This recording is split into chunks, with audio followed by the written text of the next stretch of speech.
दोस्तों, इस साल की जो होली है बेहद ही खास और बेहद ही सुंदर है। क्यों बेहद ही खास, बेहद ही सुंदर है, इसके पीछे मैं कारण बता दूं। क्योंकि दोस्तों, 24 मार्च को होलिका दहन और 25 मार्च को रंग उत्सव मनाएंगे और इस वर्ष बहुत बद्धा चंद्र ग्रहण है।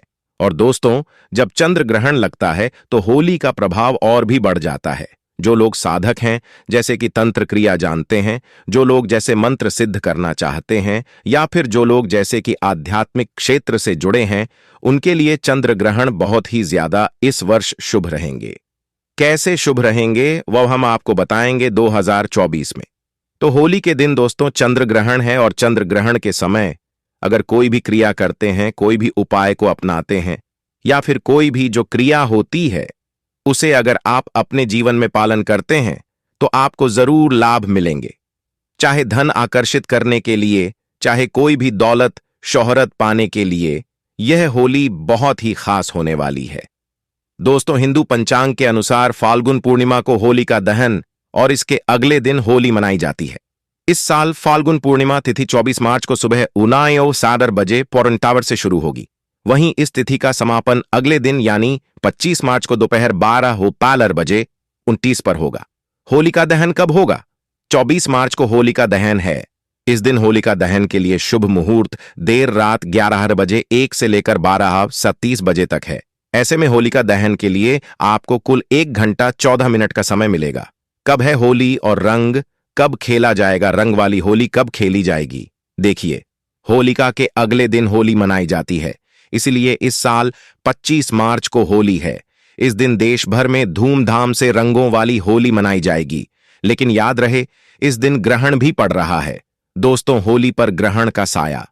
हिंदू पंचांग के अनुसार होली का त्योहार हर वर्ष फाल्गुन मास की पूर्णिमा तिथि की रात में आरंभ होता है। इस दौरान होलिका दहन किया जाता है और उसके अगले दिन रंगों से होली खेली जाती है। इस वर्ष 24 मार्च को होलिका दहन किया जाएगा और 25 मार्च को होली खेली जाएगी। होली के ही दिन यानी 25 मार्च को साल का पहला चंद्र ग्रहण लग रहा है, जो भारतीय समयानुसार सुबह 10 बजे 2 से शुरू होगा और दोपहर 3 बजे 2 पर समाप्त होगा। हालांकि उपछाया होने की वजह से यह ग्रहण भारत में दिखाई नहीं देगा, के कारण यहां सूतक काल मान्य नहीं होगा। अब जब सूतक काल मान्य नहीं होगा तो दिल खोलकर होली मनाएं। आप कोई भी कार्य कर सकते हैं। भारत में इस चंद्र ग्रहण का कोई भी फर्क नहीं पड़ेगा। होली जमकर मनाएं। जय श्री राम। भगवान का नाम लेकर होली खेलें। आपके ऊपर कभी ग्रहण नहीं लगेगा। राम के नाम से ही ग्रहण शुभ परिणाम देने लगता है, शुभ फल देने लगता है। होली पर आपका बाल बांका भी नहीं होगा। एक बात नोट कर लीजिए, दूर दूर दूर तक इस चंद्र ग्रहण का भारत पर कोई असर नहीं होगा। यह ग्रहण बाहर विदेशों में लग रहा है, वो भी रात के समय, क्योंकि बाहर विदेशों में उस समय रात होगी। इसीलिए भारत में इसका कोई भी असर नहीं है। जब सूतक काल नहीं लग रहा है तो जमकर खेले होली। दोस्तों, होलिका की अग्नि में ये 3 चीज भूलकर भी कभी मत डालना। इससे उल्टा आप पर गरीबी आ सकती है, घर में कंगाली आ सकती है। होली के दिन ऐसी पूजा कभी ना करें दोस्तों। सनातन परंपरा में होली का त्योहार बुराई पर अच्छाई की जीत का प्रतीक माना गया है। होली का महापर्व खुशियों और रंगों से भी जुड़ा होता है। होली की रात को दैवी शक्तियों की रात माना जाता है। इस दिन आसुरी शक्तियों का नाश होता है और दैवी शक्तियों का उद्गम होता है। इससे दरिद्रता का नाश करने का, जीवन में चल रही परेशानियों को मिटाने का, दुख तकलीफ और सारे कष्टों से छुटकारा पाने का सबसे अच्छा दिन माना जाता है। शास्त्रों में नक्षत्र विद्या में होली की रात को सिद्धि की रात कहा गया है। इस दिन नकारात्मक और सकारात्मक ऊर्जाएं दोनों ही बहुत ज्यादा सक्रिय रहती हैं। इसीलिए लोग सदियों से इस दिन सिद्धियां हासिल करने के उपाय करते आए हैं। होली की रात में जो साधना की जाती है वह बहुत ही कारगर और फलदायी सिद्ध होती है, जो कि 100% सिद्ध हो ही जाती है। इस दिन आप किसी भी देवता की साधना को सिद्ध कर सकते हैं। आज के इस वीडियो में हम आपको बताएंगे होली पर किए जाने वाले कुछ ऐसे प्रभावशाली उपाय जिनसे आप आने वाले नए हिंदू वर्ष में खुशियां ही खुशियां पाओगे। आप अपना दुख दर्द तथा कष्टों को मिटा सकेंगे। लेकिन क्या आप जानते हैं होली पर ये 3 चीजें कभी नहीं चढ़ानी चाहिए? इससे उल्टा आप बर्बाद हो सकते हैं। जानने के लिए वीडियो को अंत तक जरूर देखें और कमेंट बॉक्स में लिखें। जय श्री कृष्ण। आगे बढ़ने से पहले आपसे वेस्ट करते हैं कि वीडियो को लाइक जरूर करिएगा, दोस्तों को शेयर कर दीजिएगा, और अगर आपने अभी तक चैनल को सब्सक्राइब नहीं किया है तो चैनल को सब्सक्राइब करके बेल आइकन जरूर दबाइएगा। दोस्तों, शास्त्रों के अनुसार माना जाता है कि होलिका दहन पर होली की अग्नि में टूटा हुआ गन्ना अर्पित नहीं करना चाहिए, ना ही होली में खराब गन्ना अर्पित करना चाहिए। इससे उल्टा आपको होली मैया का श्राप लग सकता है। टूटा हुआ गन्ना पूजा पाठ में इस्तेमाल नहीं किया जाता। इससे होली माता जाते जाते आपको श्राप दे सकती है। आपके घर में गरीबी का वास हो सकता है। शास्त्रों में माना जाता है कि जब होली का दहन होता है तब होली की अग्नि में पवित्र चीजों को ही डालना चाहिए। जब आप अग्नि में गन्ना डालें तब गन्ने के ऊपर हरे भरे पत्ते जरूर होने चाहिए, क्योंकि पूजा पाठ में अधूरी चीजें इस्तेमाल नहीं की जाती। अधूरी चीजें इस्तेमाल करने से अधूरा ही फल प्राप्त होगा। इसीलिए गन्ना साबुत होना चाहिए, टूटा हुआ बिल्कुल भी ना हो। हमेशा याद रखें, होलिका दहन से ठीक पहले गन्ना घर में अवश्य लाकर रख लें और गन्नों की संख्या 2 या 5 या फिर 7 होनी चाहिए, यानी विषम संख्या में ही गन्ने हों। दोस्तों, होली की पवित्र अग्नि में पानी वाला नारियल नहीं चढ़ाना चाहिए। इससे आप पाप के भागीदार बन सकते हैं। हमेशा सूखा नारियल होली की अग्नि में अर्पित करना चाहिए। पानी वाला नारियल अग्नि के अंदर भूलकर भी ना डालें। सूखे नारियल को अग्नि में डालने से पहले इस पर पूरे परिवार का हाथ अवश्य लगा लें। इससे होली माता जाते जाते आपको धन से मालामाल बनाएगी, आपकी गरीबी को साथ ले जाएंगी। पानी वाला नारियल आप पूजा के दौरान फोड़ दे सकते हैं, लेकिन अग्नि में कभी मत डालना। सूखा नारियल अग्नि में डालने से होली माता आपकी सभी परेशानी को अपने साथ ले जाती है और अग्निदेव भी प्रसन्न हो जाते हैं। अगर आपके मन में बुरे ख्याल आते हैं, अज्ञात भय आपको सताते रहता है, तो होलिका दहन की पूजा के दौरान एक सूखा नारियल, काले तिल और सरसों को लेकर अपने सिर पर 7 बार वार लें और इसे अग्नि में डाल दें। आपकी चिंता होलिका मैया हर लेगी। दोस्तों, माना जाता है कि होलिका माता को घर में बनाएं। भोग अति प्रिय हैं। आपने अपने घर में जो भी बनाया है माता को अवश्य अर्पित करें, लेकिन याद रहे, गुजियां चढ़ाते समय देख लें कि गुजियों की संख्या 3 नहीं होनी चाहिए। या तो 2 चढ़ा लें या फिर 5, 7, 11 या 21 चढ़ा सकते हैं, लेकिन गुजियों की संख्या 3 नहीं होनी चाहिए। ध्यान रहे कि केवल एक गुजिया भी नहीं चढ़ाना चाहिए। होलिका दहन में आप बर्फी का भोग लगा सकते हैं और जल अवश्य अर्पित करें। होलिका दहन में गाय के गोबर से बने उपले अवश्य डालने चाहिए। दोस्तों, होली की अग्नि में आप हरा चना, गेहूं की बालियां, कोई भी नई फसल अवश्य अर्पित करें। इससे आपके घर में अन्न धन की कभी कमी नहीं होगी। जब आप माता को बालियां अर्पित करें तो देख लें, टूटी हुई बलियां ना हो, सूखे हुए पत्ते ना हो, बालियां एकदम हरी भरी होनी चाहिए। होलिका दहन की अग्नि में सूखी बालियां चढ़ाने से पाप लगता है।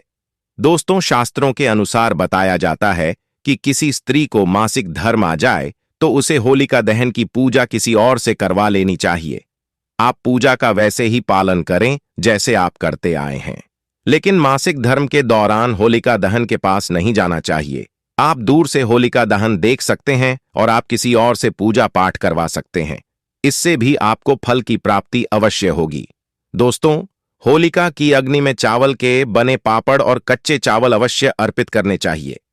होलिका दहन में चावल अर्पित करने से धन की प्राप्ति होती है। इससे आपके घर की गरीबी नष्ट हो जाएगी।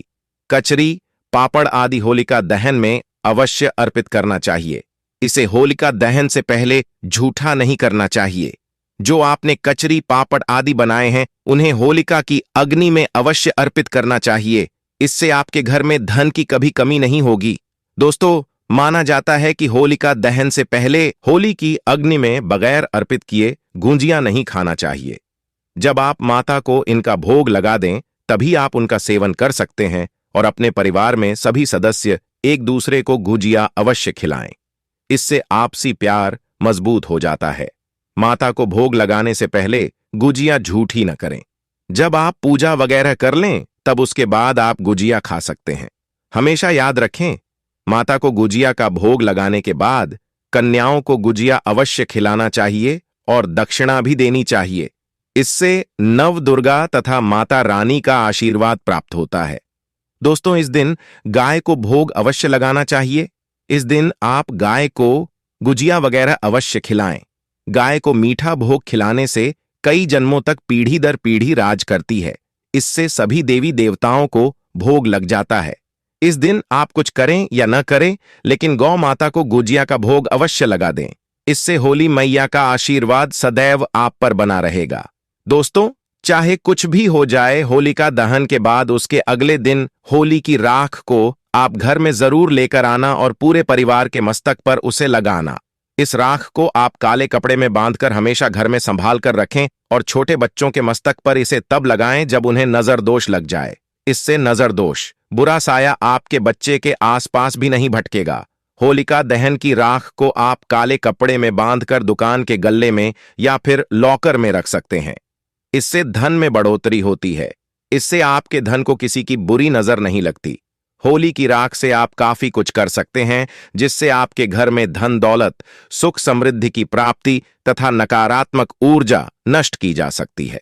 दोस्तों, माना जाता है कि होली के दिन कोई भी सफेद चीज कभी किसी से नहीं लेनी चाहिए। इस दिन टोने टोटके प्रभावशाली रूप में कार्य करते हैं। इस दिन सफेद चीजों का इस्तेमाल करके सबसे ज्यादा टोने टोटके किए जाते हैं। इसलिए ऐसी कोई चीज स्वीकार करने से आपके ऊपर कोई काला जादू हो सकता है। इस कारण होली के दिन आप सफेद चीज भूलकर भी किसी से मत लेना। दोस्तों, हमारे वेद पुराण बताते हैं कि होली खुशियों की सौगात लेकर आती है।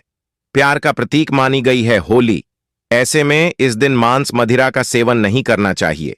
जो भी व्यक्ति होली पर मदिरा का सेवन करता है, मांस का सेवन करता है, तो उसे अगली योनि कुत्ते की मिल जाती है।